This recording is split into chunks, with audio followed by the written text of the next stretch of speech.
So we're in Life Management, Chapter 3, Section 3, Dealing with Stress and Fatigue. Something we all have to deal with, isn't it? So what starts out was, what is stress? And they have this example here. Miko was excited when her young husband was asked by his Japanese company to do research at the University of North Dakota. She had always dreamed of living in the United States, and Miko found after she arrived, however, that living in a foreign country was not as much fun as she had expected. She often felt lonely and frustrated.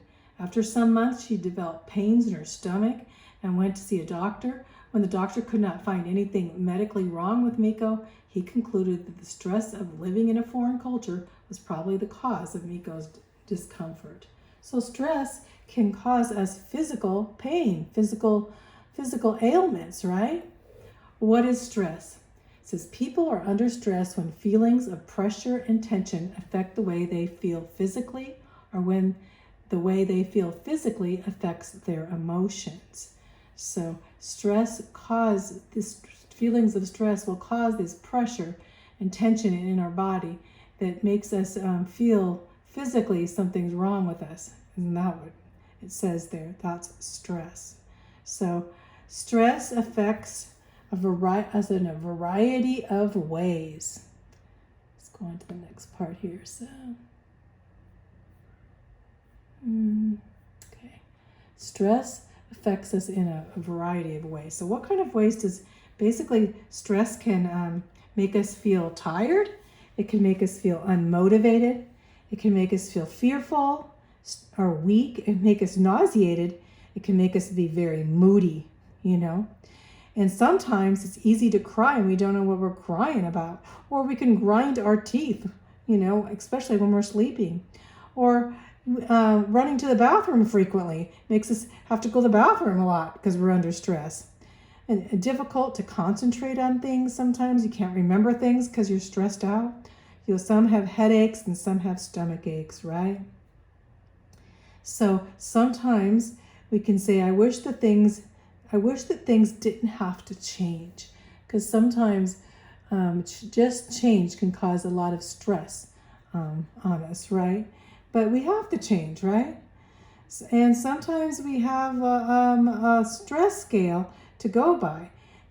Large amount of stress. Let's see if I can find. Let me see if they have a table here. Guess not. Let's go back then.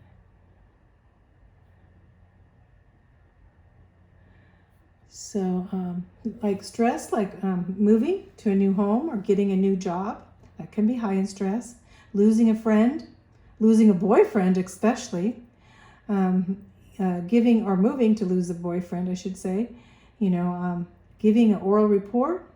When I say losing a friend is basically not a friend dies, it'd be a lot of trauma, but rated on how much trauma you have. So, as for other things like just drama going on around in the family, or you're going to have to go on to a new team and you don't know anybody, maybe a new baseball team or softball team, or be around a new bunch of friends at church that you don't know.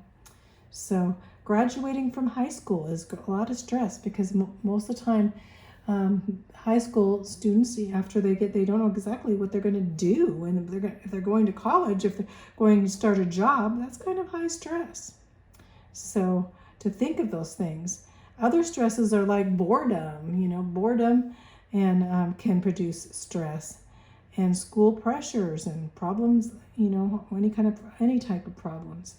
But if you have too much stress, it'd be almost like a boiler, causing you to boil over, and boiling over sometimes physically, almost to the point of like having anxiety, lots of anxiety or anxiety attacks, because you have so much stress.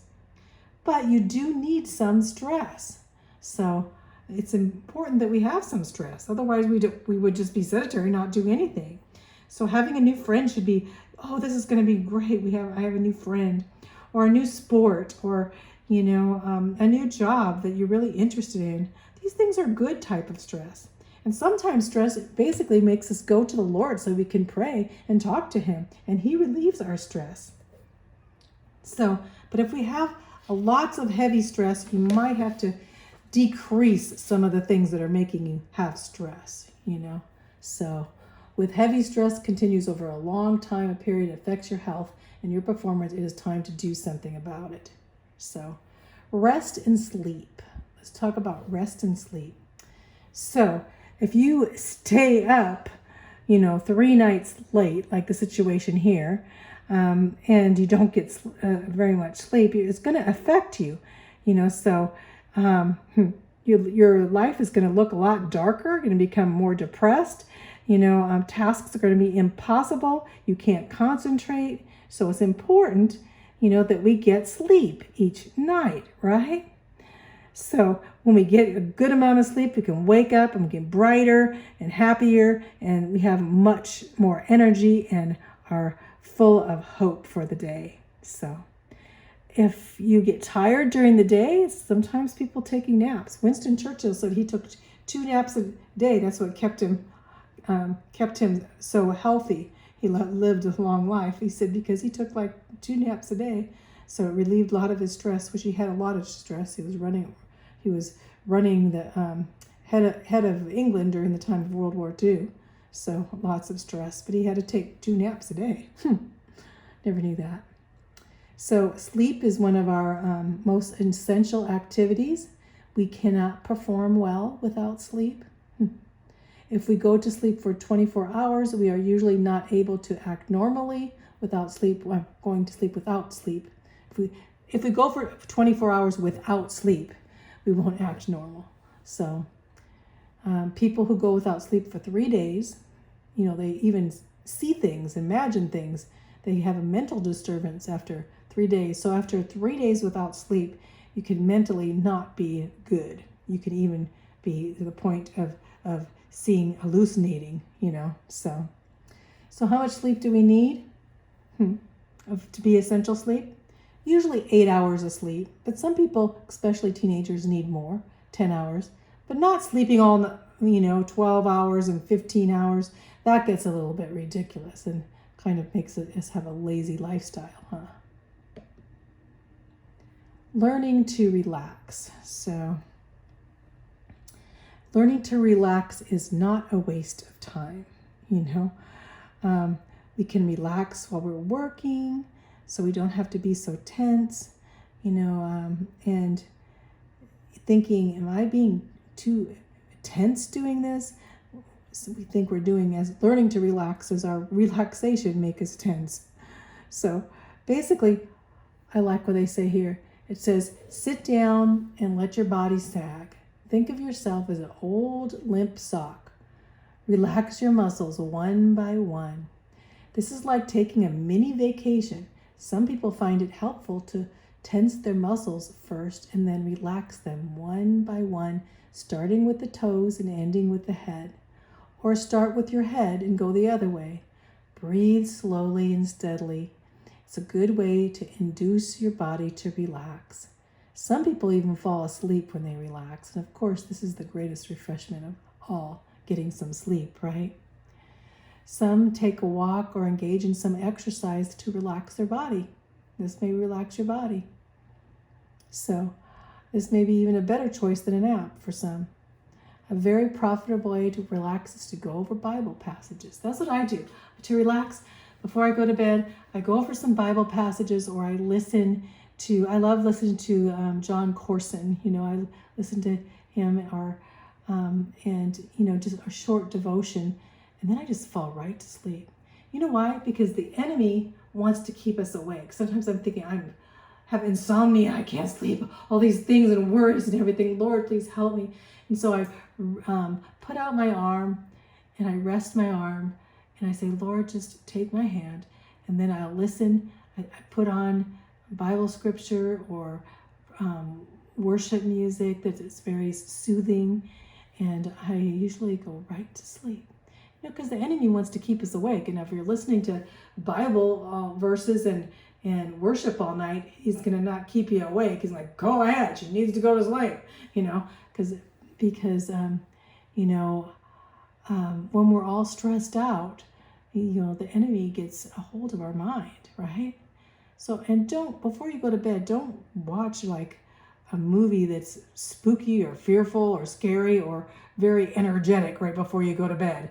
Then your mind is filled with all these, and you feel like when you sleep, your dreams are crazy dreams, right? Give your mind a chance to relax and, meditate on things of God. So I like this part too about, it says worry. Did you know that it is a sin to worry? And Jesus commands us not to worry in Matthew 6:25. That's pretty important. We can be in an attitude of worry, that God doesn't want us in that attitude of worry. So he does have a remedy for the attitude of worry. Excuse me. Paul gave us this antidote for worry. He admonished us to take all of our worries to the Lord in a prayer, and not forgetting to thank him as we do so. And we are assured that the peace that surpasses understanding will guard our hearts and minds in Christ Jesus. It's going to replace our worries. So always take this. If you're worried, take Philippians 4:6-7 and go over it and do exactly as it, and that would be an antidote. That's a prescription. God has given us for worry. And so as we thank the Lord and go over all of the things he has done, we realize, man, the Lord's been faithful. Lord, you're faithful. And then we thank him, and we thank him in gratitude. And as we're thanking him, our worries will start to lift, knowing that God is faithful and true. And to that point, we can start going over those worries and those prayer requests. And as we go over them, each one leaving us, because we put those prayer requests, those people in our lives, and those things in our lives that are causing us anxiety into God's hands. And suddenly we realize that we are free indeed of all of these anxiety worries. It's a great prescription. And God gives us others in the Bible too. A man decided to reserve one day a week to worry. He made a list of his worries and planned to worry about them on Wednesday. When Wednesday came, he discovered that his worries had disappeared. His problems had been resolved, and there was nothing left to worry about. Most of the things we worry about never happen. So why do we sit and worry? So we need to talk to God about our problems. So even when you don't feel comfortable talking things over with a parent or a friend, you can talk to God, because God's there and he knows your heart and he knows what upsets you. So let's go on to the next section. There was a woman doing laundry and always full of soiled laundry, put up the sign, "There is nothing that I must face today that God and I cannot handle together." Isn't that going to be a great billboard just to sign to be carrying around? There's nothing that I can face today that God and I can't handle. I would say that God can handle, because there's sometimes when we cannot handle it at all.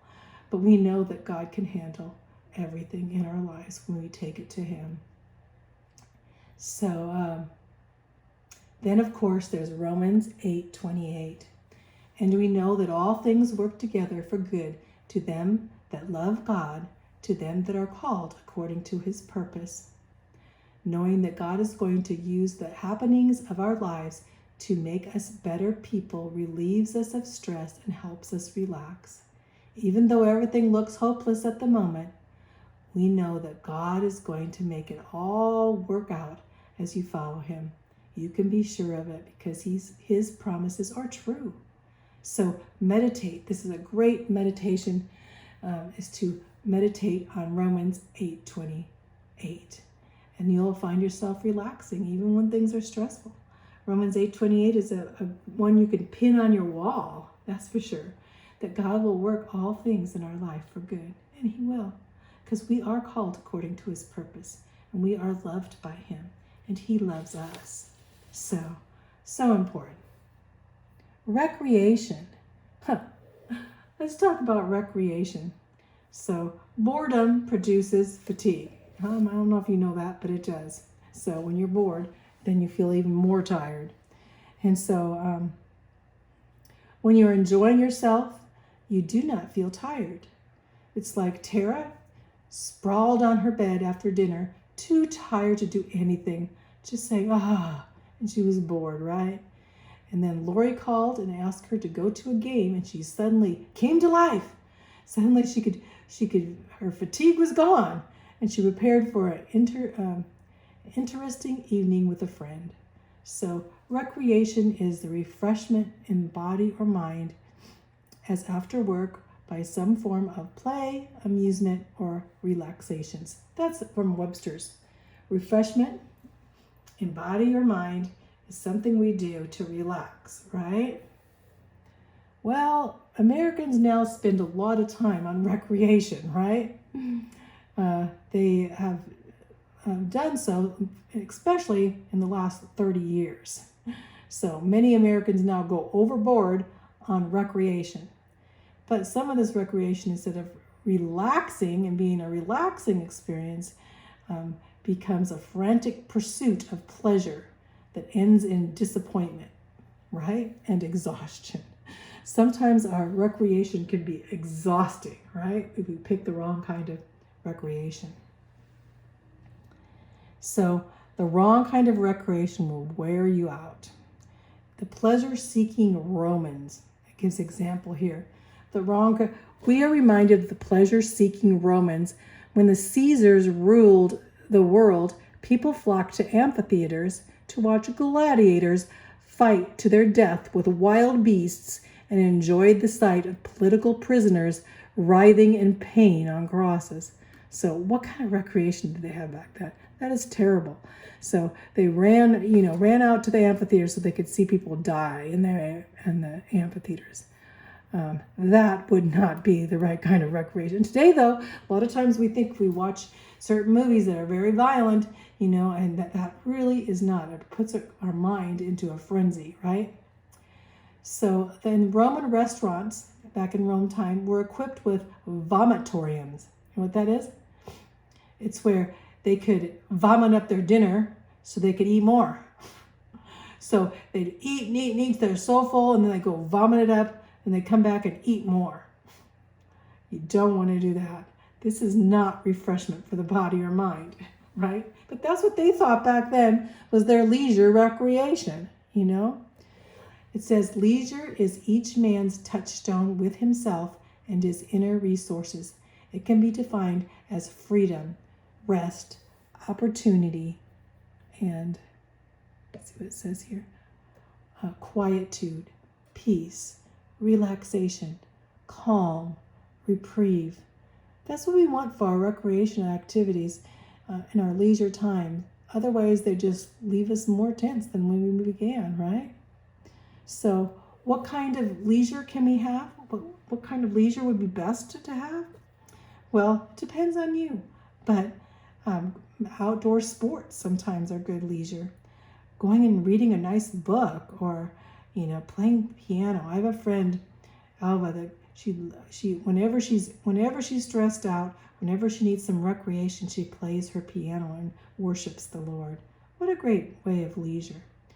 A workshop. Some people go to a workshop, or they go into their workshop and do art. Some artists go and they go paint a painting or work on a project or, build something.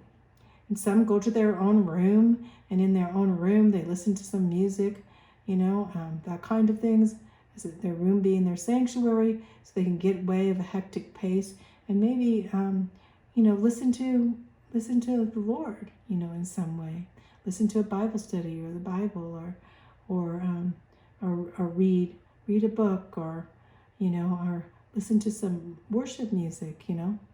Read and think. So, and sometimes friends can be good to have friends in your recreation, but have the right kind of friends that point you to Jesus, not point you away from Jesus. True recreation does not have to be popular or does not have to be expensive. You can walk in a park, you can play board games with the family. It's kind of fun. Or you can do a craft together.